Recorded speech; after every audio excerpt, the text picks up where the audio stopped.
बिस्मिल्लाहिर्रहमानिर्रहीम। अस्सलाम वालेकुम मुअज़्ज़ज़ नाज़रीन, तारीख की दुनिया में खुश आमदीद। जैसा कि हमारे चैनल के नाम से जाहिर होता है कि इसकी वीडियोस में हम तारीखी हक़ाइक़ के हवाले से बात करेंगे और वो तमाम चीजें आपके सामने रखेंगे जो आप इससे पहले नहीं जानते हैं। आज की वीडियो में हम बात करेंगे अर्तुग़रुल गाज़ी के हवाले से कि अर्तुग़रुल गाज़ी की असल कहानी क्या है। पाकिस्तान टेलीविजन पर उर्दू जुबान की डबिंग में पेश किया जाने वाला तुर्की का ड्रामा अर्तुग़रुल गाज़ी इंतहाई पसंद किया जा रहा है, लेकिन आज की वीडियो में कुछ हटकर हम आपको बताएंगे अर्तुग़रुल गाज़ी की असल कहानी क्या है। वीडियो की तफसील में जाने से पहले हमारे चैनल को सब्सक्राइब कीजिए और इसके साथ मौजूद बेल आइकन को जरूर दबा दीजिए और वीडियो को लाइक और शेयर करना मत भूलिएगा। कमेंट सेक्शन में अपने ख्यालात का इजहार जरूर कीजिएगा। चलिए तो दोस्तों बढ़ते हैं अर्तुग़रुल की तारीख के हवाले से। दोस्तों, अर्तुग़रुल और खिलाफत उस्मानिया की बुनियाद को समझने के लिए हमें 12वीं सदी के सेंट्रल एशिया को जानना होगा। सेंट्रल एशिया में उस वक्त सल्जूक़ हुक्मरान थे। उनकी सल्तनत आज के तुर्की पर मुश्तमिल थी।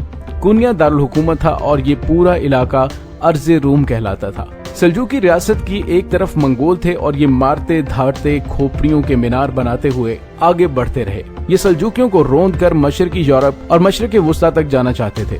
दूसरी तरफ ईसाइयों की बाज़नतीनी सल्तनत थी। ये रियासत आज के तुर्की के शहर अनातोलिया के साथ साथ चलती हुई ब्लैक सी और इस्तांबुल से होती हुई पूरे मशरकी यूरोप पर मुश्तमिल थी। ये भी सल्जूक रियासत पर कब्जा करके अपनी सरहदें चीन तक वसी करना चाहते थे। सल्जूकी रियासत का तीसरा हिस्सा अयूबी रियासत से जुड़ा हुआ था। ये हिस्सा शाम, फलस्तीन और मिस्र पर मुश्तमिल था, जबकि सल्जूकियों की चौथी समत में ईरान था। सल्जूक दौर शोरशों का जमाना था। हर तरफ जंग चल रही थी और कत्लो गारत गरी का बाजार गर्म था।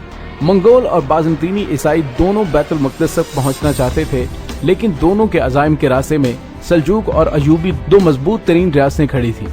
ये दोनों उन दोनों को रास्ते से हटाना चाहते थे। मंगोल आज का उज़्बेकिस्तान और ईरान फतह कर चुके थे। खेवा का हुक्मरान ख्वारिज़म शाह रास्ते का मजबूत कांटा था। उसकी रियासत हिंदुस्तान के शुमाली इलाकों से लेकर जॉर्जिया तक फैली हुई थी। चंगेज खान ने ये कांटा निकाल दिया था।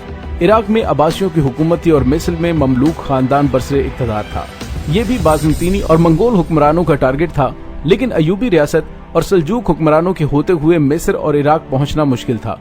चुनांचे मंगोल और बाज़नतीनी ईसाई दोनों अयूबियों और सल्जूकियों के खिलाफ इकट्ठे हो गए और ये दोनों को आपस में लड़ाते भी रहते थे ताकि मुसलमान के साथ लड़ कर कमजोर हो जाए।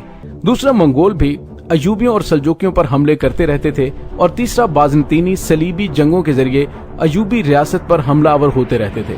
लिहाजा दोनों रियासतों में बाहमी और बैरूनी हमलावरों की वजह से कमजोर हो रही थी। बाज़नतीनी और मंगोलों ने अयूबी और सल्जूक दोनों रियासतों की महल्लात में अपने जासूस भी छोड़ रखे थे। ये लोग भी बादशाहों को महल्लाती साजिशों में उलझाकर कमजोर करते चले जा रहे थे। चुनांचे वो एक मुश्किल दौर था।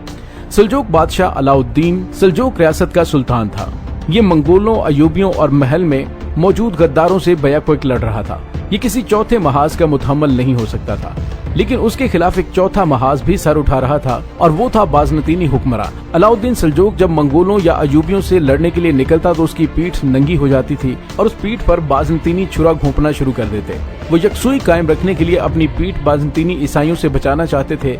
लिहाजा अलाउद्दीन ने सल्जूक और बाज़नतीनी रियासतों के साथ आगोज कबाइल आबाद करना शुरू कर दिए। आगोज तुर्कों के जरी कबाइल थे। ये तादाद में 24 थे। भेड़, बकरियां और घोड़े पालते थे।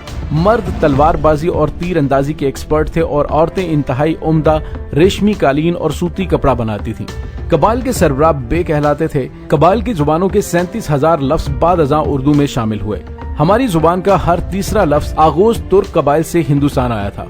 ये कबाइल इस कदर जंगजू थे कि ये किसी दूसरे कबीले के बे को अपना सरबराह मानने के लिए तैयार नहीं होते थे। ताहम ये सल्जूक बादशाह को अपना हुक्मरान मानते थे। अलाउद्दीन सल्जूक ने उन पर कंट्रोल रखने के लिए 24 कबाइल के सरबराहों की बे मजलिस बुलाई और सल्जूक खानदान के एक शहजादे अमीर सादत को उसका सरबराह बनाया। ये वजीर कहलाता था। आगोज कबाइल रियासत के लिए दो काम करते थे। ये बाज़नतीनी हमलावरों का रास्ता रोकते थे और अनातोलिया, मशरकी यूरोप, ईरान और फलस्तीन जाने वाली शहराए रेशम के तिजारती काफिलों की हिफाजत करते थे। काई उन 24 आगोज कबाइल में से एक कमजोर कबीला था। ये लोग तादाद में कम थे और माल मवेशियों और दौलत में भी। ताहम उनका बेस सलमान शाह मुअज़्ज़ज़ और बहादुर शख्स था। ये अपने कबीले के साथ आज के शाम के शहर रुका की मुज़ाफ़ाती आबादी में आबाद था। उसके 4 बेटे थे। अर्तुगरुल का दूसरा नंबर था। अर्तुगरुल इंतहाई बहादुर, समझदार और माहिर जंगजू था। वालिद उससे बहुत मोहब्बत करते थे। अर्तुगरुल शिकार का रसिया था। ये अपने 3 दोस्तों तुर्गत, अब्दुर्रहमान और दोन के साथ शिकार खेलता रहता था। अर्तुगरुल के 3 दोस्त यतीम थे और उन्हें उनकी माँ हिमा खातून ने पाला था। वो अर्तुगरुल के साथ पलकर जवान हुए, चुनांचे वो उस पर जान छिड़कते थे। उस जमाने में आलम इस्लाम में 2 अजीम सूफी दानिश्वर थे, मौलाना रूम और हजरत मुहय्यिद्दीन इब्नुल अरबी। मौलाना रूम कोनिया में रहते थे और वो सल्जूक हुक्मरानों के रूहानी उस्ताद थे, जबकि इब्नुल अरबी का मदरसा हलब शहर में था। ये दोनों सूफिया इकराम जंगों और तबाही के शिकार लोगों के दरीदा दिल सीते और उबलते जहनों पर मरहम रखते थे। इब्नुल अरबी बातनी उलूम के माहिर थे। ये एक बार अपने मुरीदों के साथ जंगल से गुजर रहे थे कि अर्तुगरुल शिकार के लिए निकला हुआ था। उसने हिरन के एक बच्चे पर तीर चलाया। हिरन के बच्चे की टांग जख्मी हो गई और वो दौड़कर इब्नुल अरबी के पास चला गया। हजरत ने उसकी जख्मी टांग पर मरहम लगाया और पट्टी कर दी। अर्तुगरुल अपना जख्मी शिकार तलाश करता हुआ इब्नुल अरबी तक पहुंच गया।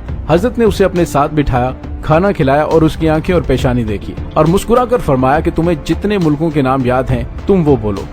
अर्तुगरुल को जितने नाम आते थे वो बोल दिए। हजरत ने फरमाया कि बस सिर्फ इतना ही याद है। अर्तुगरुल ने जहन पर जोर देकर उनमें मक्का, मदीना और फलस्तीन भी शामिल कर दिए।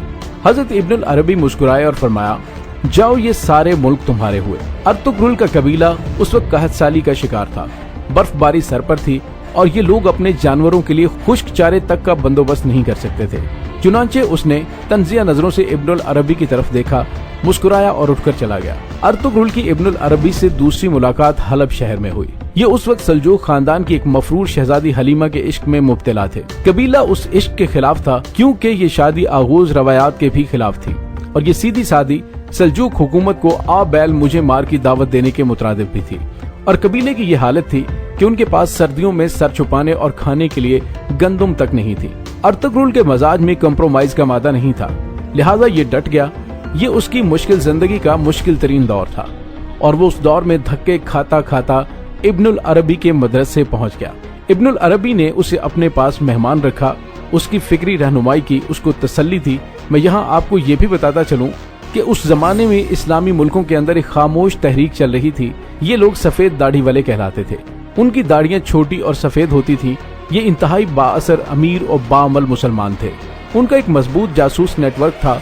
ये पूरे आलम इस्लाम में फैले हुए थे और एक दूसरे से राबिते में रहते थे। उनकी जिंदगी का सिर्फ एक ही मकसद था कि इस्लाम और आलम इस्लाम की हिफाजत। ये इस्लाम के लिए खतरा बनने वाले हुक्मरानों तक को कत्ल कर देते थे। सफेद दाढ़ी वाले सल्जूक, अब्बासी, अयूबी और ममलूक चारों से तंग थे। ये समझते थे कि ये लोग अगर एक दूसरे से इसी तरह लड़ते रहे तो फिर पूरे आलम इस्लाम पर मंगोल काबिज हो जाएंगे या फिर बाज़नतीनी ईसाई इस्लामी रियासतों को हड़प कर लेंगे। उनका ख्याल था कि पूरे आलम इस्लाम को एक ऐसी मजबूत रियासत चाहिए जो ईसाइयों और मंगोलों का मुकाबला कर सके और यहूदी साजिशों का ताना बाना भी तोड़ सके। ये लोग इब्नुल अरबी से मुतासिर थे। इब्नुल अरबी ने अर्तुगरुल का राबिता उन लोगों से करवा दिया। ये लोग उससे मुतासिर हुए, लेकिन उनका ख्याल था कि ये अभी इतना मेच्योर नहीं कि कोई रियासत बना और चला सके। लिहाजा उन लोगों ने उसकी परवरिश और तरबियत का फैसला कर लिया। ये लोग अर्तुगरुल को ट्रेंड कर रहे थे, लेकिन इस दौरान एक और इशू पैदा हो गया। सलमान शाह कैंसर की वजह से इंतकाल कर गए और बड़े भाई ने हलीमा से शादी करने के जुर्म में अर्तुगरुल को कबीले से निकाल दिया। अर्तुगरुल बीवी को लेकर कबीले से निकला तो उसकी माँ हिमा और उसके साथियों ने भी कबीला छोड़ दिया। ये 400 लोग थे। ये पनाह की तलाश में घोड़ों पर खैमे बांधकर दर बदर फिरते रहे। ये कभी शाम के जंगलों में पनाह लेते और कभी सल्जूक रियासत में जा छुपते, लेकिन उन्हें कोई मुस्तकिल ठिकाना नहीं मिल रहा था। ये आखिर में दर दर की ठोकरों से तंग आ गए और उन्होंने वापस जाने और अपने कबीले से माफी मांगने का फैसला कर लिया। ये वापसी के लिए रवाना हुए तो रास्ते में एक बड़ा अजीबो गरीब वाकया पेश आया और उस छोटे से वाक़े ने आगे चलकर दुनिया की सबसे बड़ी और मजबूत खिलाफत उस्मानिया की बुनियाद रखी। अर्तुगरुल की असल कहानी इसके बाद शुरू होती है, जो हम बताएंगे आपको अगले एपिसोड में। तब तक के लिए अपना ख्याल रखिएगा और हमारी हौसला अफजाई के लिए अपने कमेंट जरूर दीजिएगा। डॉक्टर अली को इजाजत दीजिए। अल्लाह मुबारिक।